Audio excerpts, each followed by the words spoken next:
So these are all of our homemade like bitters. They're technically extracts. We call them bitters, kind of keeping them with like the cocktail tradition. Um, the collection has definitely grown over time.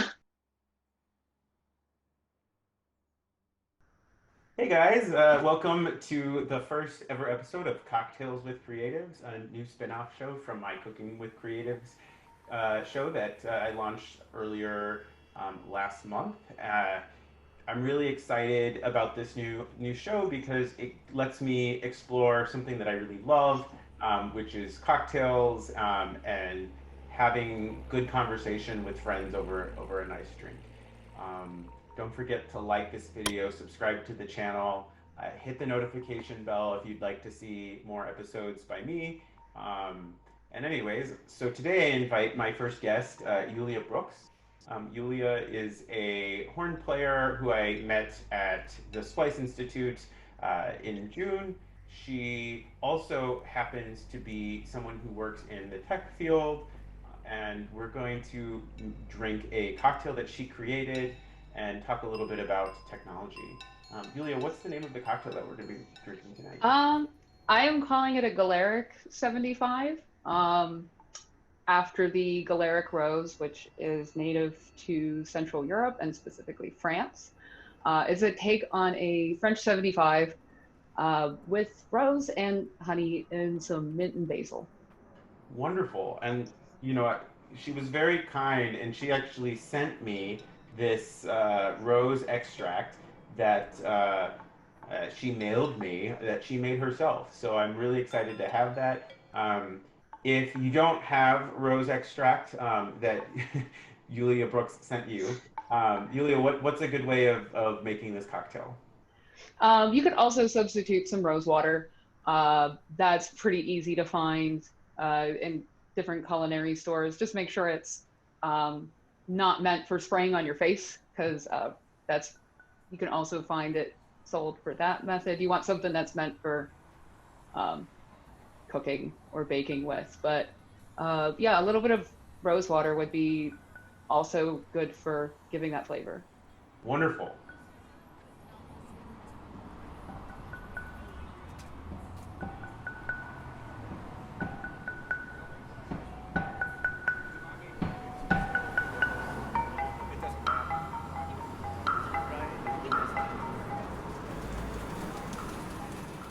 To the first episode of Cocktails with Creatives with my friend Yulia. Nastrovia. Uh, and we're going to relocate to my couch. Yes. So, Yulia, can you tell me a little bit about your professional life? Okay. So my professional life has been a lot of places. I went to school for music performance. I have a bachelor's and master's degree in French horn. Uh, and then beyond that, I've also been an audio engineer, primarily at in the Indian Hindu temple here in Pittsburgh. Uh, I have been a DJ for both burlesque and drag shows, as well as the club nights. And I have done some circus arts of performing with fire. I also do cosplay and sew. And then, but none of those are my like day job. My day job is being a software QA. Wow, that is a lot of jobs. Um, I'm wondering how you manage all those different things that you do time-wise. Um, they kind of cycle, I would say. Um, for a while there, it was kind of rotating on a lot of the arts stuff to make an income that was more or less gonna, keep me from being homeless. Um, but it was very hectic. I did a lot of audio engineering, like I said, at the Hindu temple for different concerts and dance recitals there, but also for a company in Pittsburgh here that does like the convention center setups. Um, that's a bit of a hustle. That's gig work, just like getting music jobs. They come and go. It's kind of seasonal. Um, you just kind of get to know the people that recommend you. Um, same with music, where a lot of those gigs are seasonal, so they kind of rotate around each other. And then the sewing for a long time was my hobby, but whenever I realized I could get a job at a alteration shop with my skills, which was literally just coming in and applying to the ad on Craigslist and then coming in with a bunch of costumes that I sewed. And I said, I've made these. I have no um, educational, background in costume making. And I was given the job and pretty much learned a lot of that stuff like apprenticeship style. Um, and that was also rather seasonal because it has waves of, you get a lot of stuff for prom and weddings, and then it ebbs in the summer, and then that's when a lot of the um, audio engineering gigs pick up, and then around the holidays again is performance music gigs. So I would say that stuff kind of managed itself just seasonally. Can you talk a little bit about how you decided to shift to software from music and what sort of training that it took? Sure. Um, that had been something I had been thinking about for a while. The idea of going back to school, the idea of doing something in computers vaguely, but it seemed pretty distant just because I already have a master's degree. I really didn't want to go back to school for 4 years. Didn't really have the loans available to me. So I just kind of like put it in my mind as like, it'd be cool, but I don't know how to get there. And finally, there's a school in the area called Tech Elevator, and it's in a bunch of Rust Belt cities now. And it started in, I think, like Cleveland or Cincinnati. But I kept hearing ads for it on NPR, and I would be driving home from work, and I don't even know how many times I had already heard this ad, but it just was like advertising their open house, and I was like, you know what, I'm gonna go. And I looked it up. It's on the north side. It's not very far, and it was just, I was getting to the point with my job sewing where I was in a lot of pain in my hands. I needed to get to an occupational therapist. I needed health insurance that was to get to an occupational therapist. And it was at a point where I'm just like, this is what makes me the most money. It's the most adult, like regular job I have, when all of these other things shift seasonally, because I'd gotten out of alterations and into more industrial manufacturing sewing.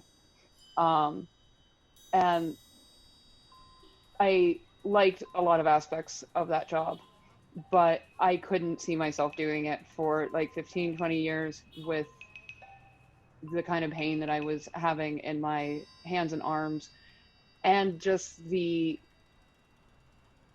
it just doesn't get to a point where it's really high paying, or not even high paying, just, having an emergency savings paying. So I went to that open house and met some of the teachers there, and it was like, learned more about this program, and it was a 15-week program, an intensive boot camp. And I was like, okay, 15 weeks, that's like doable. That's 4-ish months. And like, I'm like, I think I can save and take that time off of work to just devote to this boot camp, because it seems like it's going to be impossible to work while doing it.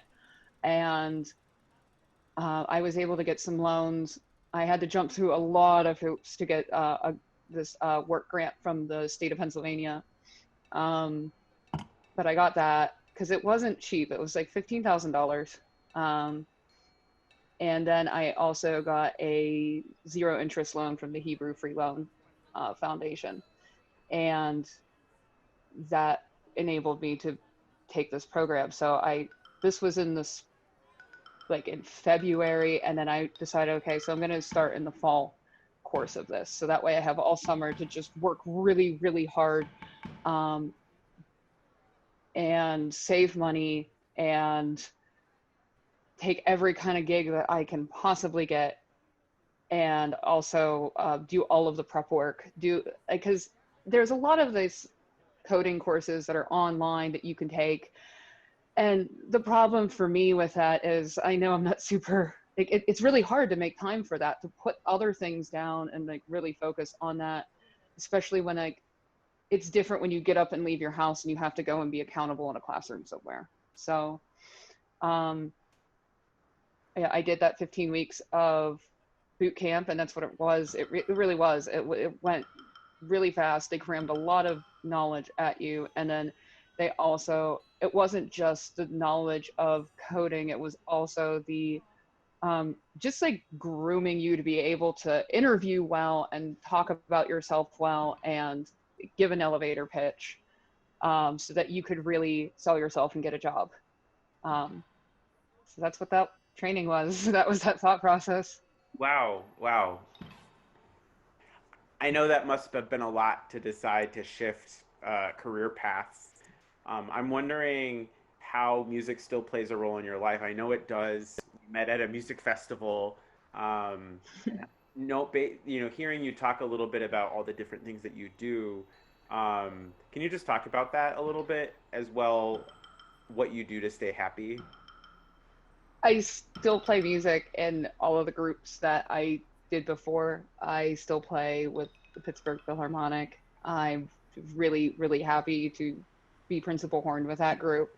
That is so much fun because I get to play some really good music and it's fun. Everybody is there because they want to be there. It's a community orchestra and it's a good orchestra. I have some amazing colleagues there. Um, and right before, I did 2 High School Musical pit orchestra gigs right before the pandemic hit. I did Young Frankenstein and Phantom of the Opera, which were, you know, fun. It's just a good chance, to get out and play, and I got paid for that. And I think the thing that was most surprising about those 2 gigs is that um, just the amount of ease that I could have going into it. Um, like for like the Phantom of the Opera that was out in Greensburg, I took the week uh, to go out and hang out. I went and stayed at my parents' house, so I didn't have to make a long commute, and I just worked on my laptop from home at my parents' house. Um, just to have that kind of flexibility in my job now, where I can take off for a week. If I'm playing in the evening, that's fine. I can just log into my computer, do my work, and then go to my gig. Um, and just like that kind of pressure of like, yeah, I'm glad I'm getting paid for this. I should be getting paid for it. But I don't need this to make next month's rent. Just that kind of the way that it makes music fun. It's been a weird detangling of having my worth wrapped around music, wrapped around the money that it makes. Um, and I think that's just, part of being in this country and capitalism, and that gives value to things that make money. Um, but yeah, I'm still a musician and I still practice every day. Um, I like the fact that I can save money now for things like I'm getting a new Mac. I can start finally making electronic music again and posting DJ mixes.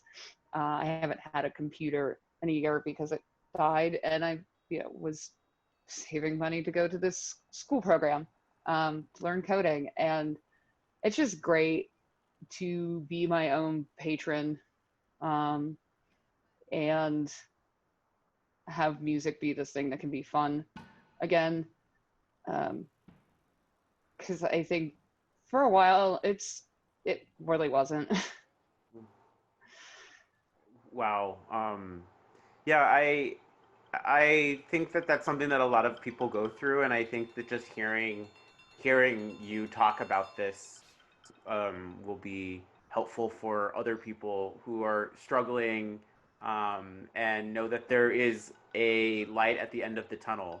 Um, and I think that you're a really great example of that. So thank you for being so open with me and on camera, no less. Anyways, thank you so much for being, part of this new show. I really appreciate you taking a chance on something new. Um, what I have to ask, because this is a happy hour, I want to know, what is your guilty pleasure, and where can people find more about you and what you're doing? Sure. My guilty pleasure is I got a Switch back in April. I was lucky enough to score one. And I've been playing Pokemon Shield and I absolutely love it. I haven't played a Pokemon game since Pokemon Gold, and it's everything my like 12-year-old self could have wanted out of a Pokemon game. I don't know what the hype about Animal Crossing is. I tried it, but been like Pokemon, like ride or die. And then you can find me. I have a Soundcloud with original uh, sound art compositions, some of my horn playing, and then I have a Mixcloud, which is my DJ mixes, and I also have a YouTube which features some of my cosplay skits, some of the circus stuff I did, and my horn playing again. Wonderful. Um, well, thank you again for being on the first episode of Cocktails with Creatives. I think this cocktail was delicious and I highly recommend it. I'm gonna finish it right now. Please don't forget to like this video, subscribe to the channel, hit the notification bell. I've discovered that if you don't hit the notification bell, you might not actually know that these videos are happening. Expect one of these cocktail videos once a month. Um, uh, and keep an eye out. And thanks again for joining us. Have a great night. See ya.